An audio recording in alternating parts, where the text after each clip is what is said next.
Hello from Student Services. We hope that you are enjoying your virtual Writers Week experience. Writing is a great way to communicate our creativity and ideas to the world. We appreciate all the effort and bravery that go along with the sharing of any art form. In the event that one of these talks brings up some difficult reactions or feelings, feel free to connect with Student Services in one of these ways. Email your counselor, schedule a Zoom with your counselor through Sign Up Genius, call Student Services for any assistance by calling Friends main number or dialing 847-755-2630.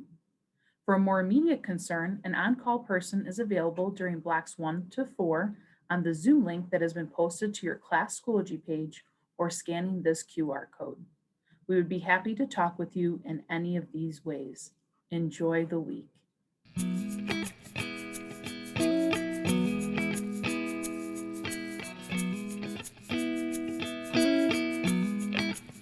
This next conversation will feature longtime Writers Week favorite, Sierra DeMulder. Sierra DeMulder is an internationally touring performance poet, a mental health advocate, a 2-time National Poetry Slam champion, and a 4-time published author. You might know some of her books, The Bones Below, New Shoes on a Dead Horse, We Slept Here, or Speech Team favorite, Today Means Amen. She's the co-host of a relationship advice podcast along with her best friend called Just Break Up, and she lives in Minneapolis with her dog Opal. We're so excited for you to hear from Sierra DeMulder.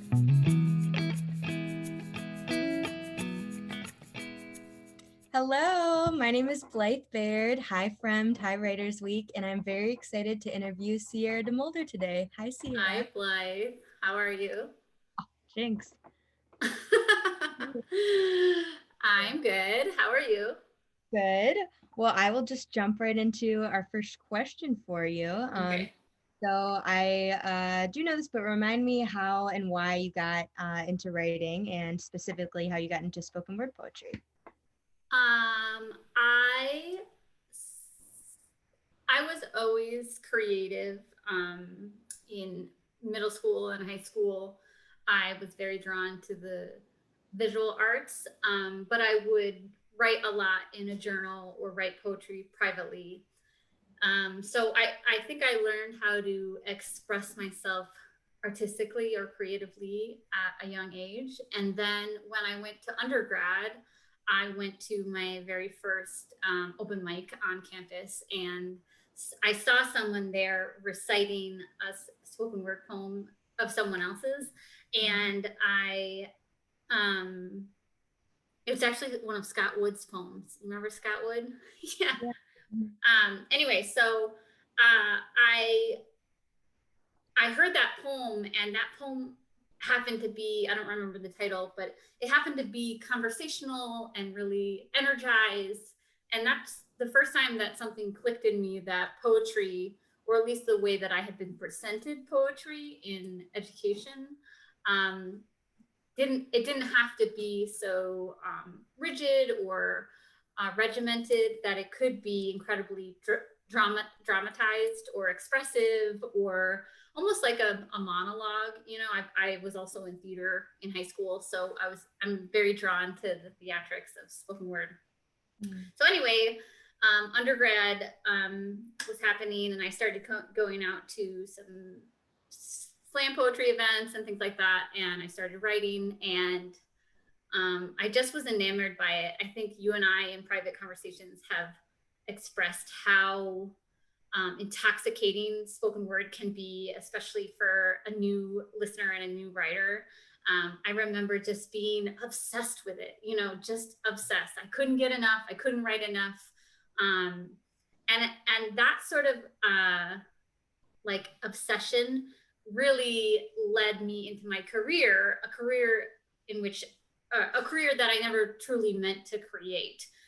So I went from reading at open mics and competing in poetry slams to competing at national tournaments, winning the National Poetry Slam Championship, placing at individual world poetry slams, coaching at college nationals, winning a book deal, winning the National Poetry Slam again. And that was really the springboard for what I now see as the foundation of my career, I guess, when people started looking for my poems online or looking for my books, or asking me to feature at a show.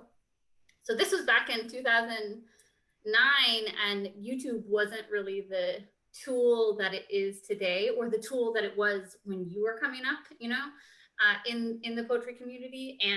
But it was just the toe was in the door, YouTube's toe was in the door. That's a weird metaphor, but so at the beginning of my career, that's when we started to see some spoken word online. And I think I just was at the tip of the wave.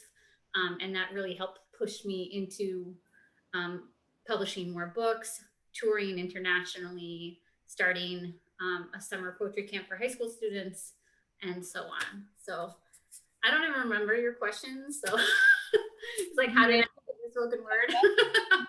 That's like it. And now, and so the timeline of that really was, like I said, at the beginning of the undergrad, so like 18, started to take it really, was obsessed, and then started taking it seriously around 20, 21, 22, won the National Poetry Slam at 23, and published my first book at 24, etc. And that was 10 years ago. So when I published my first book. What a whirlwind. It was a whirlwind. It was a whirlwind. I don't know if I knew what was happening when it was happening. Mm-hmm. And then all of a sudden I look back 10 years ago, or 10 years later, I look back and think, wow, I had really fun in my 20s doing something that I loved, doing something that I was so passionate about.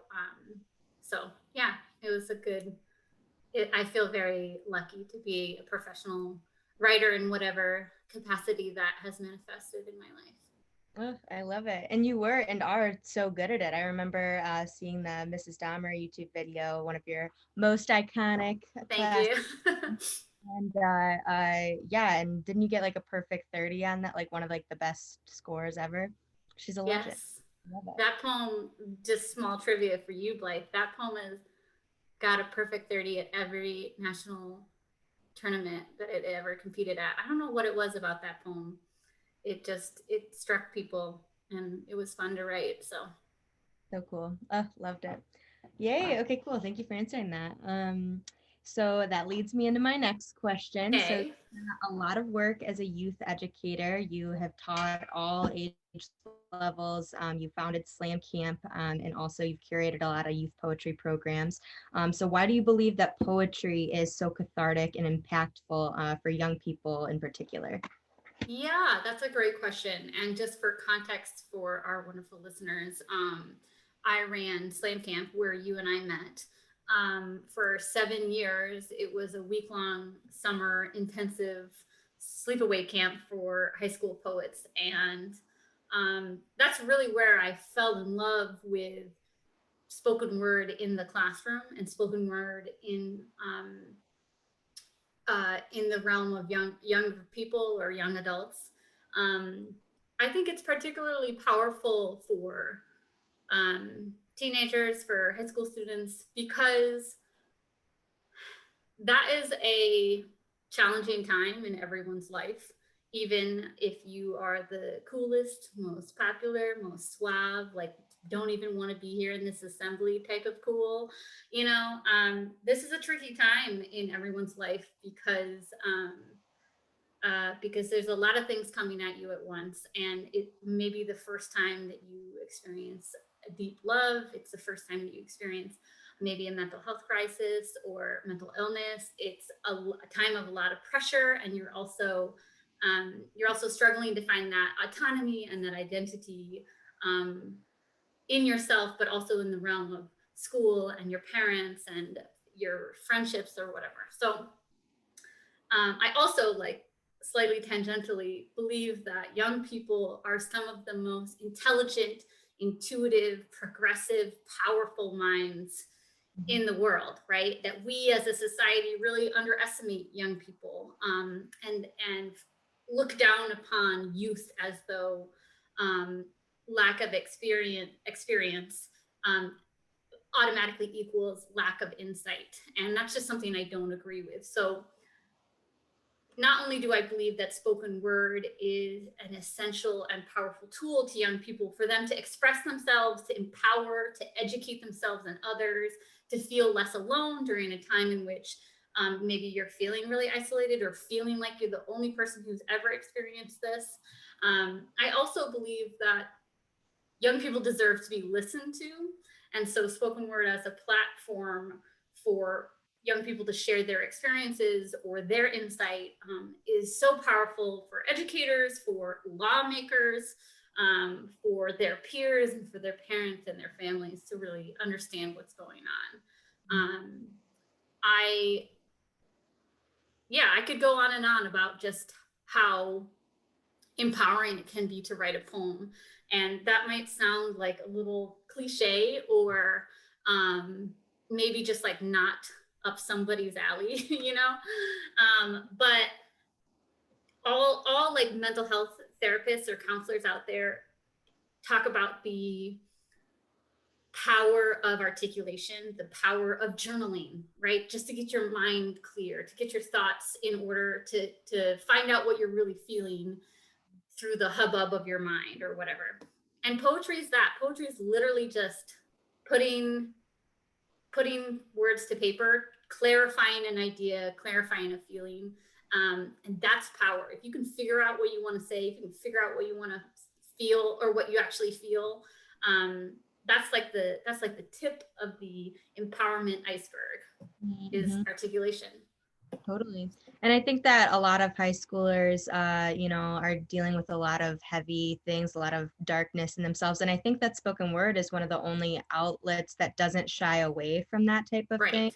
I think that probably attracts them to that a lot as well. Especially at that age, where you're aware of the mental health stigma, but you may not be necessarily aware of how it's manifested in you, in your family, in your social circles. You're totally right. Spoken word does not, it really attempts to destigmatize any topic, really. Totally. Well, that actually makes me think of an additional question for you when you were talking. So I think that it makes sense that, poetry can be very healing for high schoolers and that type of deal, and that you kind of approach when you're teaching them with like a healing lens. I've seen you teach much younger age groups too, like third grade, first grade, that type of deal. How does your approach to teaching change when you're dealing with younger kids, and what do you prioritize when you're working with them? That's a great question. When I'm working with, kindergartners, the biggest thing I want them to work on is their vocabulary, is learning that their voice, the words that they can choose are really powerful and important to listen to. That's all a first grader wants, is to be listened to, and for older kids, third, fourth, fifth, sixth grade, you would be surprised as to like what they have to say, and I'm not trying to like make it anything salacious, Of course, occasionally you do have students talk about some really serious things, but most of the time you have students say, sometimes I feel sad, or sometimes I need to find my braveness, or I don't like when my parents fight, or my big sister is moving away and it makes me sad. Everybody's got feelings. It's nothing. There's nothing.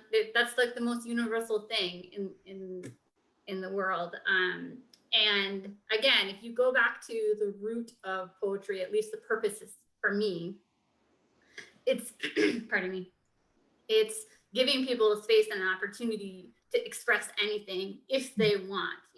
I think you and I have had like personal debates in the past about the necessity of struggle in poetry, and I just don't know if that's as true as we think it is. Anybody can write a poem about any emotion, happiness or joy or whatnot. I'm getting a little off topic, but no, that's okay. Yeah, that I was just thinking the other day about one of the coolest exercises I've ever seen was when you had those kids describe, you had like a physical orange and they all had to just those were first graders, and they wrote a beautiful poem about an orange skin. Citrus, like it was beautiful. It's so amazing, and it really spoke to like how they can be so deliberate with their language, like once they realize that it's, valued. Yeah. And Yeah. words are powerful. Words are playful. Going back to the Mrs. Dahmer poem, the persona poem from the perspective of a serial killer's mother, I had so much fun writing that poem. That poem was not cathartic to me. It didn't like make me feel free of something. It was just a good time. It was just like really fun to write, to explore what I could do with words, what world I could create. Yeah, I still think about that poem and like those type of writing exercises as like playing on the playground. Mm-hmm, totally. Yeah. Oh, I love that. That's really cool. Okay, so next question for you, also about young writers. So what do you think is the most common challenge that young writers, probably specifically high school writers, face, and what tips do you have for overcoming that? I would say the question I get asked the most at high schools is, how do I have the courage to write about something that's really personal to me and share it? Or, they ask how they can do that.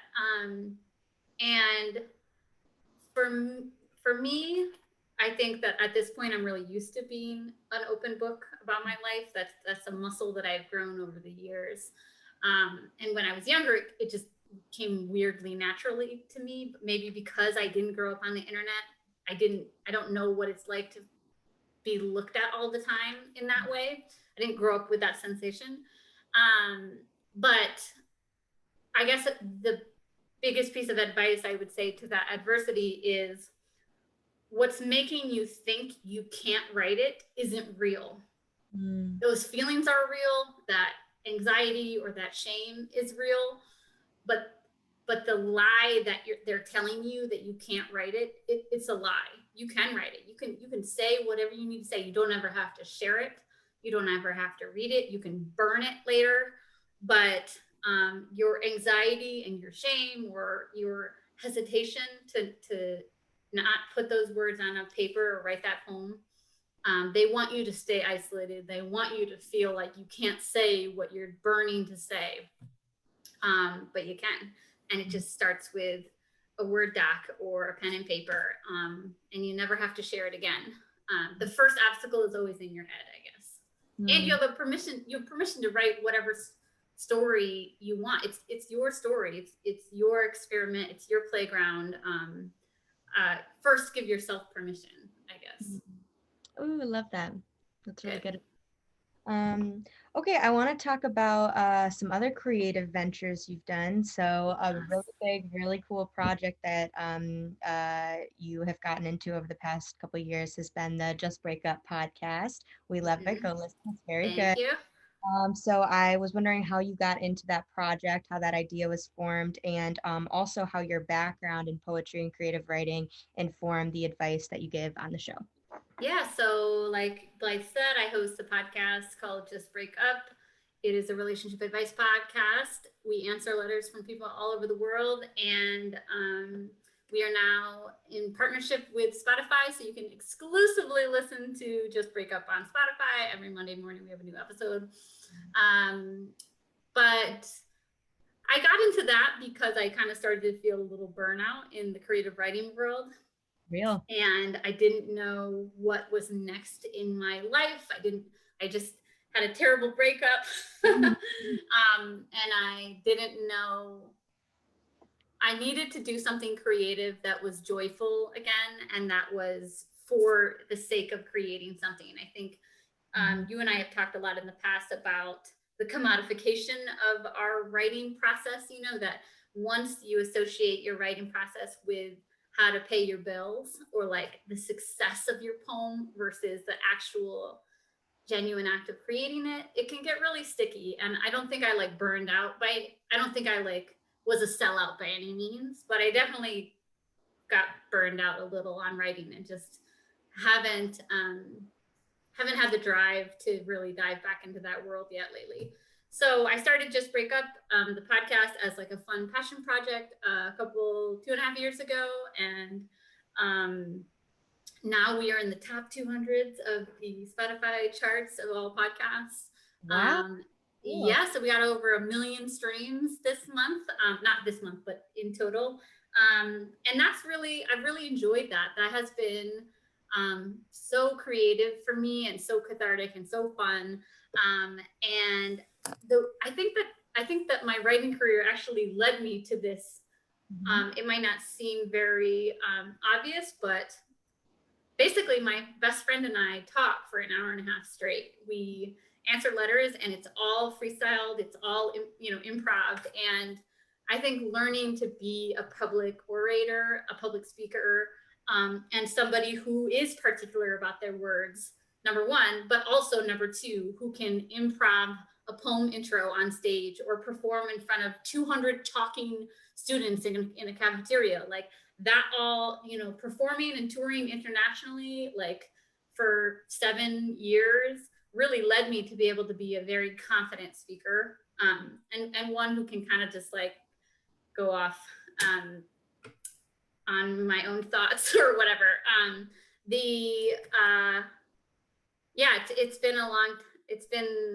It's been really fun. So that's my greatest love right now, and that's really what most of my professional energy is going into right now.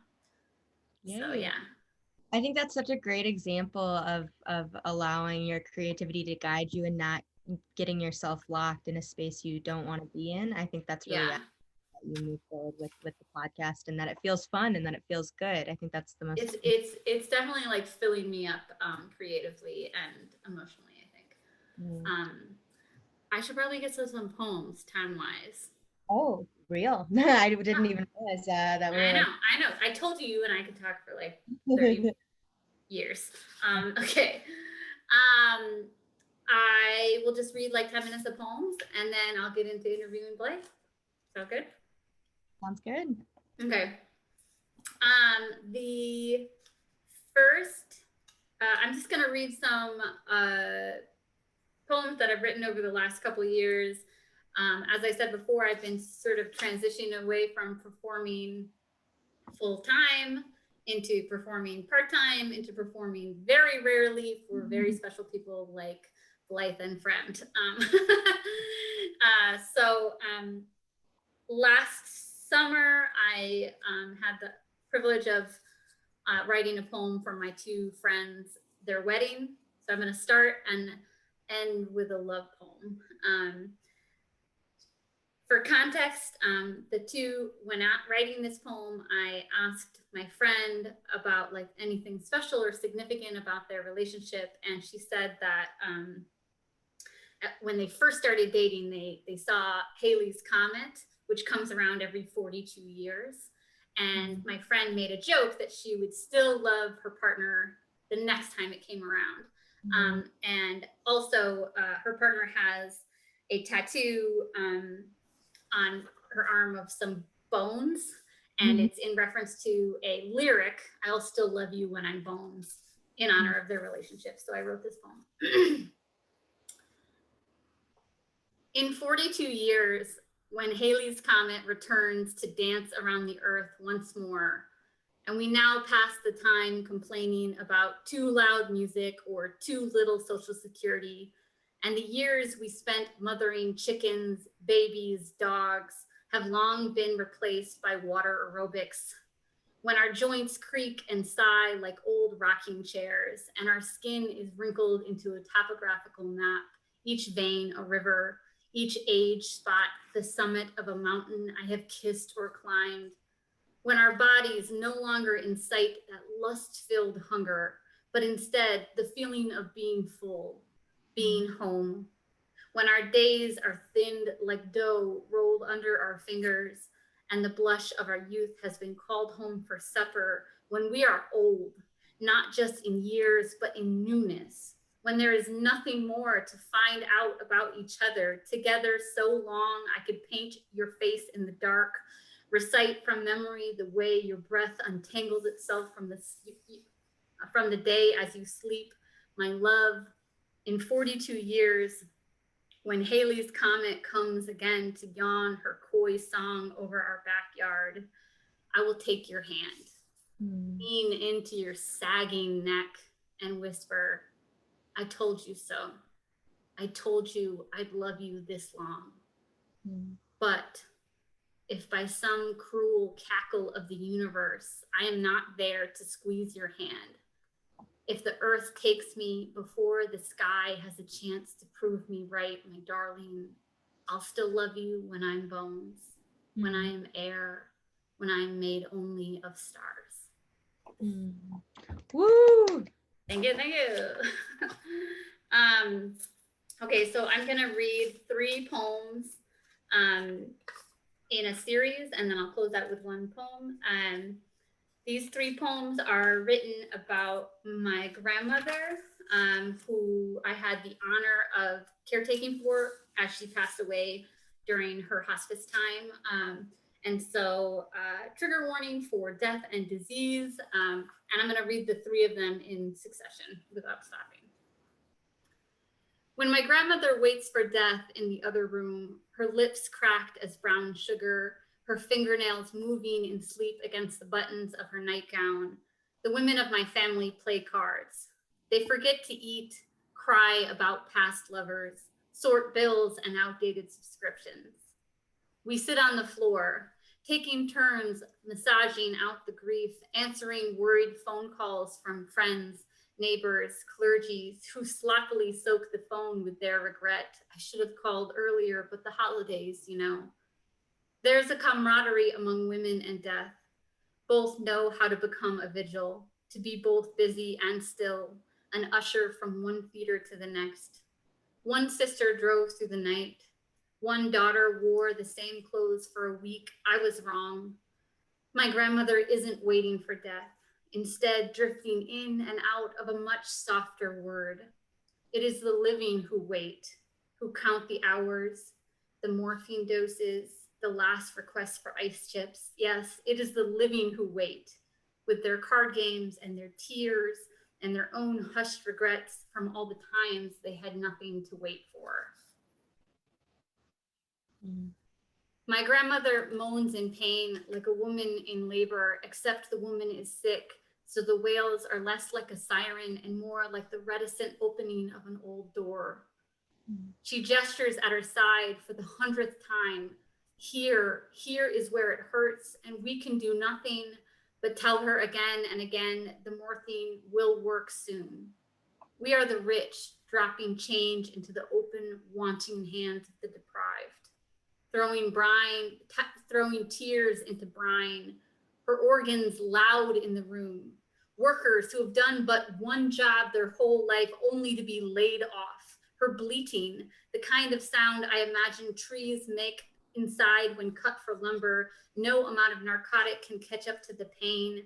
Hour after hour, we hover, 5 women with useless hands trying to siphon poison from a snake bite, but the whole body is a wound. The whole world becomes my grandmother's wails, and we can do nothing but swear and pace and rub her forehead and chest and arms and allow her to squeeze the hurt into us, knowing all of the while that if she were an animal or even the worst of criminals, she would never have to suffer like this.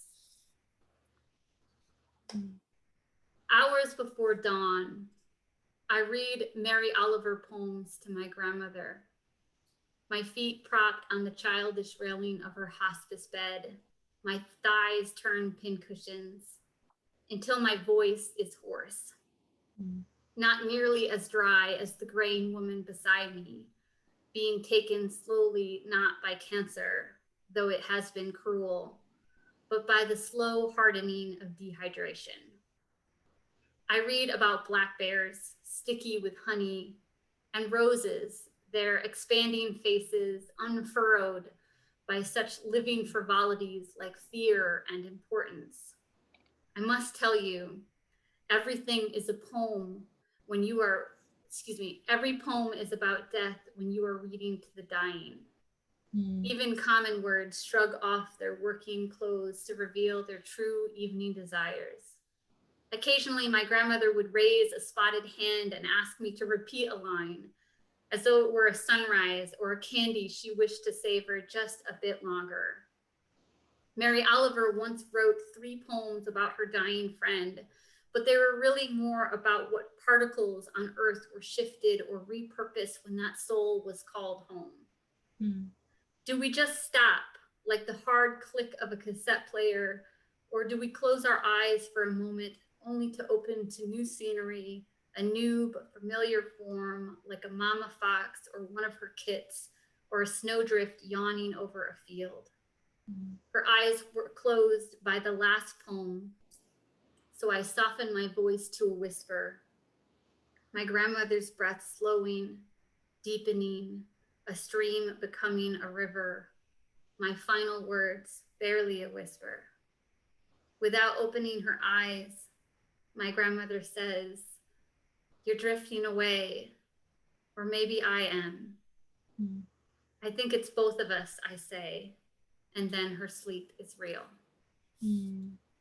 Good job. Thanks. Okay, last poem, and then I'll get into your interview. Something that has changed for me since the beginning of my life with Friend and the last time I saw all of you is that I'm now married. And, and so I thought it'd be good to read a love poem. And this is actually a love poem that I found that had been tucked away in my folders that I wrote my wife is someone who I dated when I was like 20. And we dated and we broke up and she crushed me. And then I thought about her for a decade plus and then we reconnected. So this is called Now and Again for Willow in the first months of our second relationship. While you are at work, I sit at your kitchen table and imagine feeding you dinner. It's a game I play. Paint a portrait of a family with no water or brushes, just strokes of the eye and mind. I am still shocked I get to love you again. Your face, a locket I wore until the patina left a green smudge between my breasts.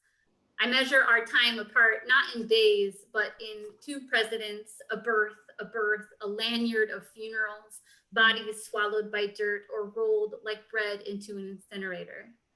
The day you dislocated your collarbone, I paid a stranger to drag ink-soaked needles across my body.